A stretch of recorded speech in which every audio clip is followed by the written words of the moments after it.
This is Mohbad'S house. This is the kitchen. This is the kitchen. So the camera here is no longer whatever it is, but the camera here is there. This is 16th of January 2025, and this floor is like one of the floors, or look like the floor of the images sent by Adura to me. This floor, if you all can see now. So I think majority of the people, they only saw this video, and then we're going up. We're going up now. We're acting on the court order. So this is the same floor. If you all can see, this is the same floor. This is the master room. This is where the CCTV is. It has been uprooted. The technician said it has been uprooted. So the compartment has been uprooted. So this is the floor to corroborate that the video that Adura sent. So we are acting on court order. And we of course, the police, they checked in with the security of the estate before coming down. So this is 16th of, so we have gotten the court order. The court order since December 2024, and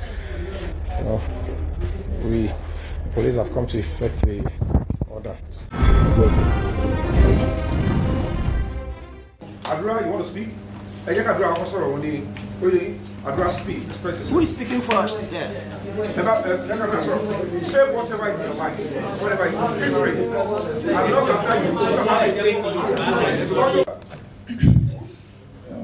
Firstly, I don't have much to say. So, for this thing, is in court for the video. So, that is so much. So, the moment to buy them, people are quiet, so, it's over surprised. So, the video like 3 years ago.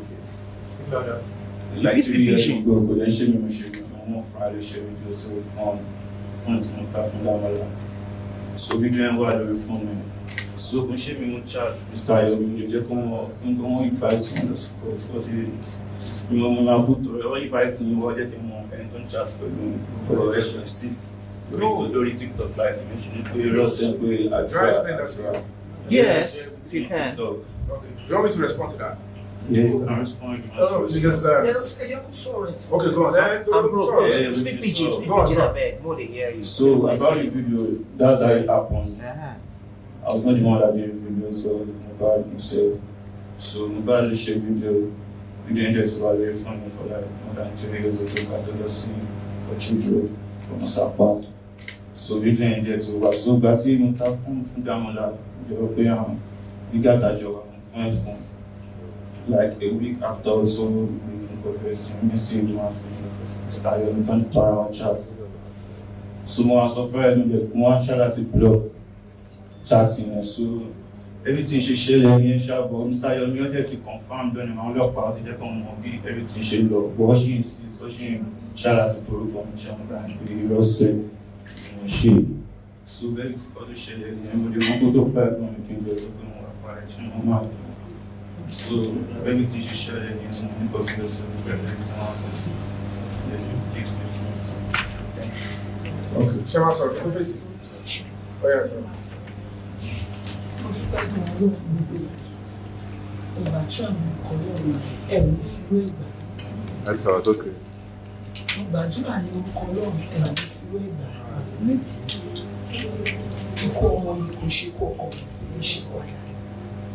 Ọmọ tí mo fi ara mi bí tẹ bá kó tó bá sọ pé 10 years àná sí mọ́ mi ò sọ pé kẹ máa fi 10 years ní kẹ máa fi bá mi. Bí wọ́n ṣiṣẹ́ promise mi ní Kilarigbo TV, ìkànnì amúlùdún àkọ́kọ́ tó ń gbé àṣà àti ìṣẹ̀lẹ̀ Yorùbá lárugẹ. Ọkọ tó fẹ́ gbèjà ọmọ yẹn, ṣùgbọ́n èyí tí mo dúró láti gbèjà ọmọ mi máa sọ pé kí n má dì sí i pé ṣé mo fẹ́ kí wọ́n pa mí àbí kọ́ pa òun.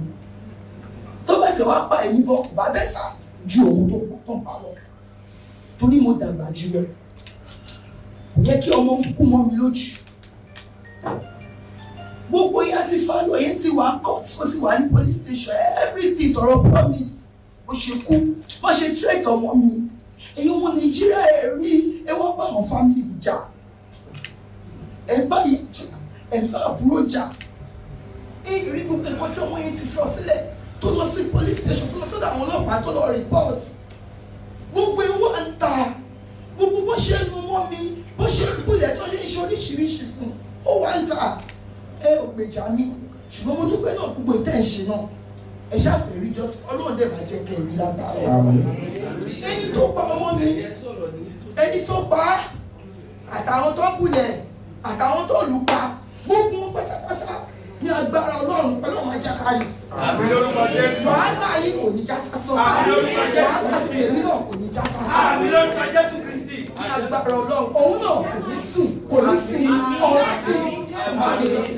Ibi tí promise wà lẹ́yìn, promise ò ní sùn, kò ní sinmi. Àfi tó bá ní justice. Sọ pé ẹ ò ní rí, kò bá ṣe bàbá ni, kò bá ṣe ìyá ni, kò bá ṣe àbúrò ni, àdúrà ni, kò bá ṣe mọ́wùmí ni.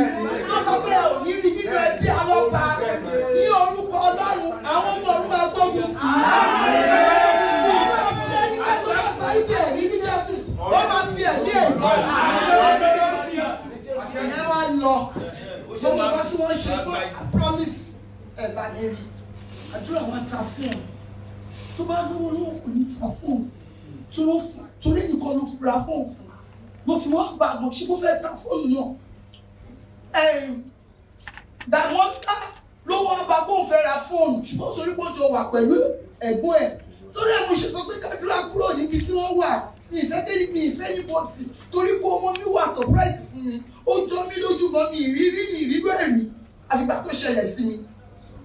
Wọ́n á ta fóònù fún ọmọ yẹn, wọ́n ra fóònù. Wọ́n á gbọ́ ló pè mí kàn wá ní kò pè mí pé ṣé mi mọ nǹkan tó ṣẹlẹ̀ ní TikTok torí bí kí wọ́n TikTok mọ́.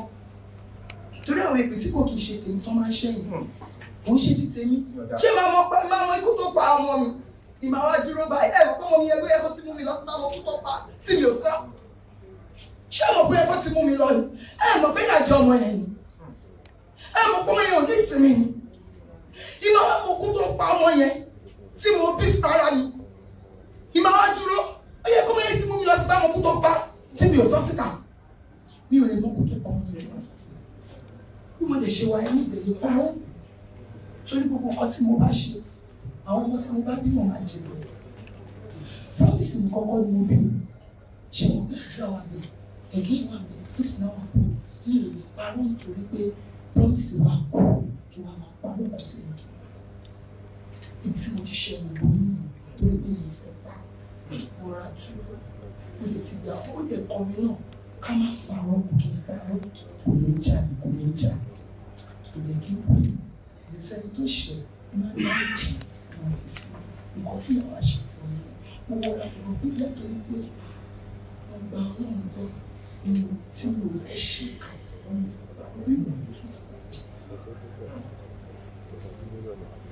Mo wá ta fún àwọn wá lu fún mi láti bá wọn sọ̀rọ̀ ó ṣe ìdúrà ló bá wọn sọ àwọn wá lù wọ́n lọ sí police station ní bá dáná kí ló ń bí ṣe fún mi. Ó dọ̀bà ní bẹ̀rẹ̀ sí ẹ̀ nínú òun kò ní ṣe máa rí ẹ̀ ìpè kí ó jẹ́wọ́ gbogbo everything ti wà ń bẹ̀. Tí àdúrà tó fi lè sọ̀rọ̀ ipò fẹ́ gbé lọ sí court torí àdúrà kì í sọ̀rọ̀. Nǹkan tó mú tó fi sọ̀rọ̀ lélẹ̀ lásìkò àti kò sí kò kì í bá mi sọ̀rọ̀. Èmi ni mo máa bí léèrè pé kí ló fẹ́ kí ló ṣẹlẹ̀ ó kàn máa wò mí mo máa jábọ́ lójú ẹ̀. Oníṣègùn ṣùgbọ́n ẹ̀gbọ́n òṣèlú yẹn ṣùgbà ṣé o mọ gbogbo nǹkan tó yẹ kó ti jẹ́ láyé ṣé o mọ tó yẹ káwọn ẹ̀gbọ́n ti wà. Mo jẹ́ tí gbogbo yóò lè fi jẹ́ kí mọ̀ ẹ́ pé àdúrà kọ́ ẹ̀ mọ̀ mo kọ́kọ́ wù yìí nígbà tẹ̀ jáde mo wò pé sí rí ẹni tó máa ràn wá lọ́wọ́ fún justice tó fún mi bá ṣùgbọ́n lè tàwọn rí bẹ́ẹ̀ yìí náà ẹ fẹ́ pa ọmọ mi ní lójú bí. Ṣé àdúrà? Bẹ́ẹ̀ni ẹ fẹ́ pa ni ẹ fẹ́ wá ní ìgbà tí èso ìgbé òun ló bá yín sọ̀rọ̀ tí gbogbo èèyàn dẹ̀ mọ̀ pé kì í ṣe òun tó wá pé kọ́fẹ́sì ọmọ mi lórí ṣe lè bá ìmẹ̀jì ẹ̀jẹ̀ ṣe lè bá ìmẹ̀jì ẹ̀jẹ̀ ní ẹgbà mí náà ọmọ yìí sọ pé nǹkan lòun sọ gbogbo alámọ̀ tó bá mọ̀ pé òun nǹkan tó pa ẹ̀gbọ́n ẹ̀ tó sọ ìwọ náà máa tẹ̀lé tó bá mọ̀ tí kò sọ tí mo bá mọ̀ nǹkan tó pa ọmọ mi promise tí mo fi ọdún mi bí tí mi sọ máa tẹ̀lé ṣùgbọ́n tí mi ò mọ̀ gbogbo ọmọ tó bá kú máa jèrè wọn àjẹmọ́ ní lọ́wọ́ Jésù ní òun bá wọ́n ṣe ọmọ ẹnikẹ́ni tó yẹ gba ọmọ mi tó wọ́n fìyà jẹ mí ṣé wọn mọ̀ wọ́n fìyà jẹ mí ni wọ́n fìyà jẹ mí ni náà kálukú ló bí ọmọ títí ẹ̀ àwọn ọ̀rọ̀ báwọn ló fún ọmọ mi gba owó kiri tó bá ṣe fi gbowó tẹ́wájú sí sínú mi ní báyìí ṣùgbọ́n èèwọ̀ kọ̀ọ̀kan mo ti ń wọ opportunity ìlú ilé àti jọjọ mi ò rí opportunity mo ti ń wọ opportunity mi ò rí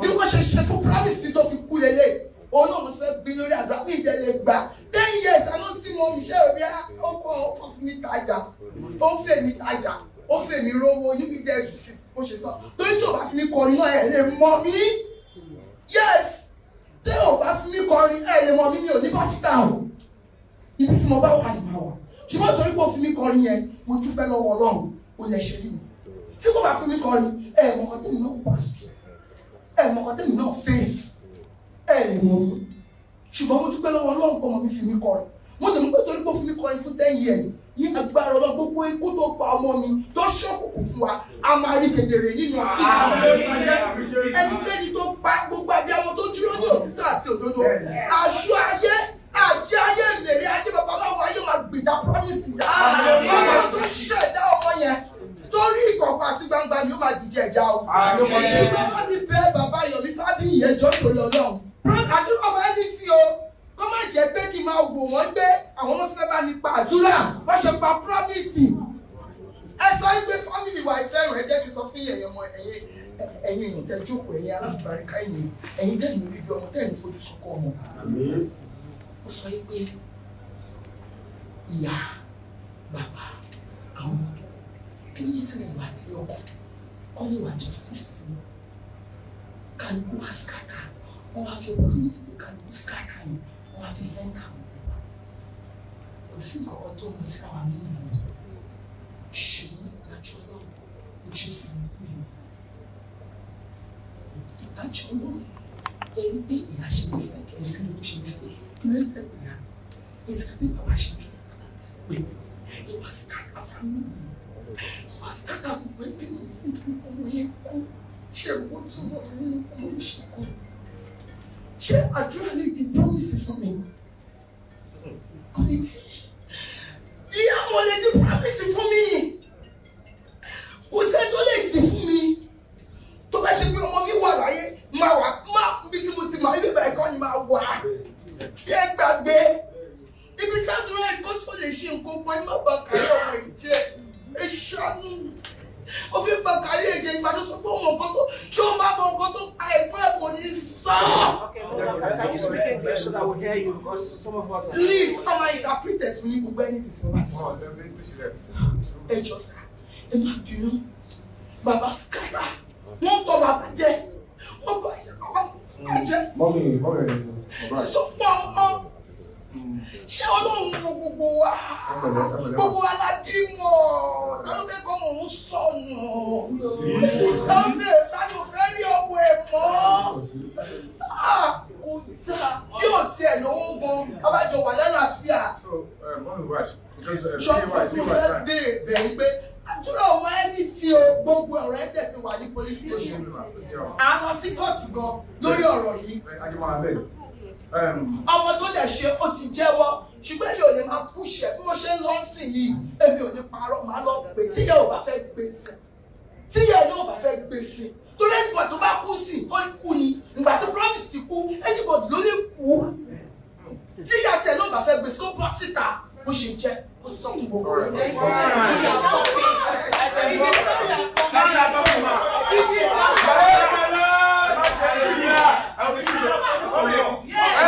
Please. Hold on. Mommy, I want you to know one thing. There is no way I will wish Adura bad, Mohbad bad, or Keresimi. They have rights to life. They have rights to hold on, ma. Adura, can I ask you a question? Mommy, Adura, I'm very good. No. To bá jẹ́ pé kò kì í ṣe Adura ló send the message yìí tó ṣàlàyé lókun tó pa Mohbad fún tó bá jẹ́ Ṣúkúdì Dàmọ́lá abẹ́nibọ̀dì kí lẹ fẹ́ kí lẹ rò pé kí n ṣe sí ṣé kí n da ọ̀bùn ni àbí kí n sọ síta. No ẹ̀ lè dá ọ̀bùn ẹni sí. Okay now. Ẹni tó bá ṣẹ̀mọ̀ lọ́wọ́ ni. Okay so tó bá yẹ pé bọ́ ìṣàkóso message yẹn ṣe wáyé ṣe mọ̀ pé andrew Adura ni ṣẹ́gbà. Mo gbà. Now so ẹ ká bá àzúlò kò ṣe andrew Adura. Ẹ ó dọ̀ ma máa ṣàlàyé fẹ́ kí wọ́n mi rẹ̀ fún kọ́balẹ̀ ẹ̀yin ò síbẹ̀ gbà fún Mohbad kò síbẹ̀ ṣe fẹ́ rojọ́ yẹn ẹ̀ sí ń bẹ̀. Ẹ máa gbọ́dọ̀ mi see nothing will happen to your son. I understand your angle as a parent. Me the little you go be able to follow you. When a mother needs to be stand by, will stand by you. When your son needs protection, will get you protection. Don't tell me try láti ṣàlàyé fún mi pé ẹ jẹ́ ká wò pé okay o ṣe Adura Adura ẹ jẹ́ ká wò pé Andrew Mr. Barrister Adekunle ni kọ́ wá ṣàlàyé pé àwọn wà nílé yẹn báyìí ló bá ṣe kú ìgbésẹ̀ tí mo gbé yìí náà ni mo máa gbé fẹ́ẹ̀ lè play mi tí bá lè gbé bẹ́ẹ̀ yẹn dájúdájú tó bá yẹ pé lóòótọ́ inú ilẹ̀ fi ń ṣe àdúrà tẹ̀ ṣe gbogbo ìgbésẹ̀ tí mo gbé yẹn I have done the right thing. Mo ti mọ̀ pé ìgbésẹ̀ ìgbọ́n tẹ̀ ṣe ẹ máa gbọ́dọ̀ mi wọ́n ti gba orúkọ àjọ ìjọba ẹni tí ẹ máa gbọ́dọ̀ mi ẹ máa gbọ́dọ̀ mi mà ṣùgbọ́n ẹ ti ẹ máa gbọ́dọ̀ mi ẹni mélòó ló máa ń bí bàbá mi sọ̀rọ̀ àwọn mi ẹ máa gbọ́dọ̀ mi ẹ hold on nígbà tí mo wá sí command were you there so àlàyé tó ń ṣe ṣe fún mi tẹ́lẹ̀ ṣo ṣe fún mi please ó wà bẹ́ẹ̀. The command, were you there? Sure, I don't want it. Good, that's number one. So, can you go to the anything? I like Bema. Check what I mean. I am speaking English. Yeah, you know, they have to understand me. And the most important thing is that when I saw the message, do you understand what I'm trying to say? I have no animosity against you, and I will never plan any evil against you. I would think probably you want to help your brother. I am the victim here. I just say, so I get paid, if you made a mistake and they use it to hurt me, come back to me and allow me, wouldn't you be concerned? I'm going to be coming for you. However, the police command, police will investigate. For me, from the old explanation, please, the old explanation from the police. I respect the police. Mommy, ọlọ́pàá orílẹ̀-èdè Nàìjíríà ó yẹ kó káràmásìkì anything tó bá rí tó bá jọmọ́ pé ṣó pẹ̀lú Mohbad ni ṣé òótọ́ kan jáde nìkan ni nígbà tí ọlọ́pàá wá sọ fún mi pé ohun tó wà lọ́wọ́ àwọn yẹn o mẹ́sẹ̀gì tó sọ pé Mohbad ṣe kú àti fídíò yẹn kò kọ́ àwọn wọn láwọn ò tiẹ̀ lọ síbẹ̀ àwọn ò dẹ̀ fẹ́ lọ bẹ̀ mo wá wọ báyìí pé ok èmi ò lè pàṣẹ fọlọ́pàá ṣẹ́gẹ́tì ni ok mi ìdẹ̀ lè bèrè pé kí ni kí tẹ̀ ṣe lọ ọ̀gá tó gbéṣẹ́ fáwọn commissioner of police ní káwọn bá lọ sílẹ̀ ara nítorí káwọn fèsì ni ẹni tó bẹ́ẹ̀ ni ṣáàtì káwọn kọ́ sọ fún mi pé kò ń ṣe àdúrà mo ní ìyẹn nìkan lẹ́ṣẹ̀ pè mí.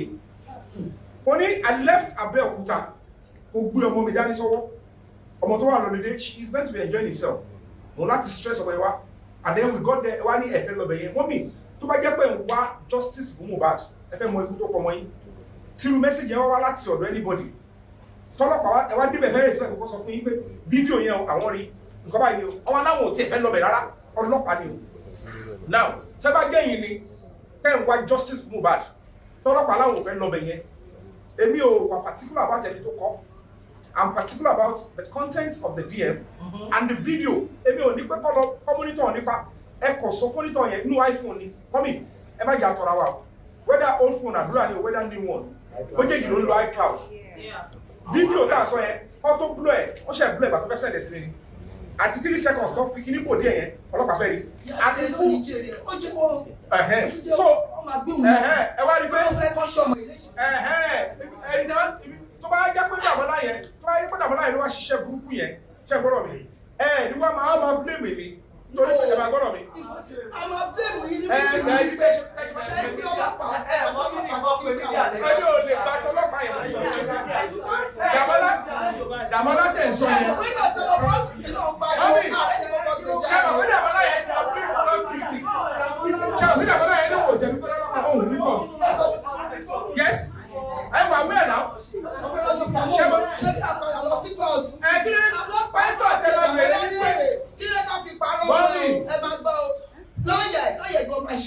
lọ́yà sọ wípé lọ́yà sọ fún wípé torí pé kó má bàa ṣe níbẹ̀ yìí lọ́sọ̀ èkó sọ bẹ́ẹ̀. The full video, Adura. It's very low anyway. Hold on, hey guys, mommy, ọmọ yín ní video yẹn wà lọ́wọ́ o ní àbí full video. Adura. Ó wà lórí same phone yẹn. So they will get it. I can say the full video. You are here with me. What I would expect, if people should want me to see, what you would have done for me is, this is the full video. Perfect. I will change my word. Should I not show anything. That will be so. Show us the video now.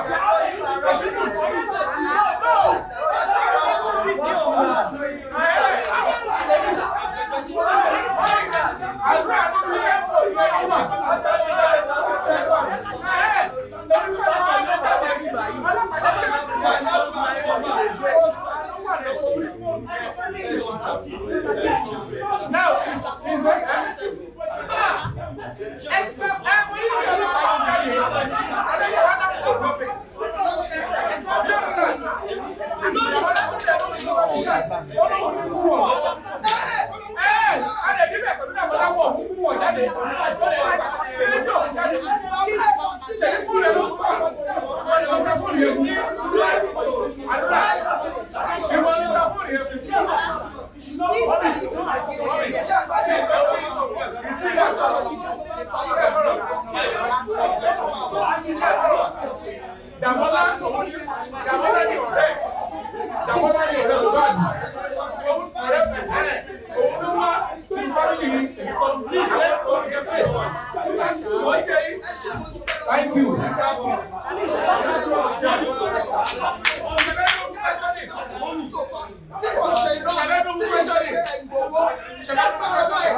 We have a program that we're following.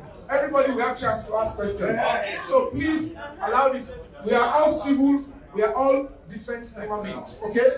Don't mess it up. My challenge that Okay. I'm not seeing the video. And the video you were not seeing. Was that in the video? Okay, now let's go. Nobody saw it. I think that the full one is. Nobody saw it. Adura said the full video is the other is here. The thing, play the video here. Oh yeah. That's what they said to me. You understand? So the full video is what we asked the police to extract. Adura now confirmed that it's in the phone with Damola that is sold. But the fact remains that either phones, his fingerprint is on it. He owns the phone. Oh no, go to abeg. Phone to tap phone. Oh, choose láti má delete it because we really can't book here. According to what you said, that's fair. But you don't trust you. Oh, now video. But look what important. And if kí ọlọ́pàá sọ pé àwọn ò lọ bẹ̀, ọlọ́pàá ló máa mú jáde. Ibi ò lè mú dàbọ̀ láti mú pápá. Òun náà ló dé kóòtù tó lóun ò jẹ̀bi pé ọlọ́pàá fọwọ́. Ṣọ́ọ́ṣì yẹn kọ́ mọ̀ sọ. Dàbọ̀lá yẹn ni ẹgbẹ́ gbọ́ wọ́n mi. Dàbọ̀lá tó lọ sí kọ́ọ̀tù dájú àgbẹ̀ lọ kọ́ọ̀tù. Tó sọ pé òótọ́ lòun ṣe tó dé kóòtù tó lóun ò jẹ̀bi. Pé ọlọ́pàá mọ̀ òun fẹ́ ṣẹjọ́. So that is the point, and that is his right. That is his also right. Then we'll go. I'm going to be there on the 29th. The case has just begun. Ṣùgbọ́n ẹjọ́ torí Ọlọ́run. Ṣé ìwọ̀n kan tí ọba ti ṣe kó máa fi òtítọ́ àti òdodo ṣe? Ṣé ọ̀pẹ bímọ? Ẹ̀yin náà lè dáná. Èmi náà dẹ̀ bímọ. Àdúrà náà lè lélẹ̀. Ṣé ọ̀pẹ ìgbọ̀n ti ẹ lókù? Kò ṣe ọmọ tuntun ọlọ́kù. Ọmọ ti tèmi lókù. Ṣùgbọ́n gbọ́dọ̀ bá ti ń ṣe láyé ẹ máa fi ìbẹ̀rù Ọlọ́run ṣe o. Sórí gbogbo nǹkan tó ṣẹlẹ̀ sí yóò máa ṣẹlẹ̀ sí gbogbo ẹ̀dá ni o. Tí ó bá fi ìtọ́ Ọlọ́run ṣe. Tó bá ṣe pé mi náà wá parọ́. Báwo ni mi ṣe máa parọ́? Tí màá mọ ikú tó pa ọmọ ẹgbẹ́ wẹ̀rẹ̀ yìí. Mọ́mí, èmi ò pé orí ẹrí. I don't know your handle. So let's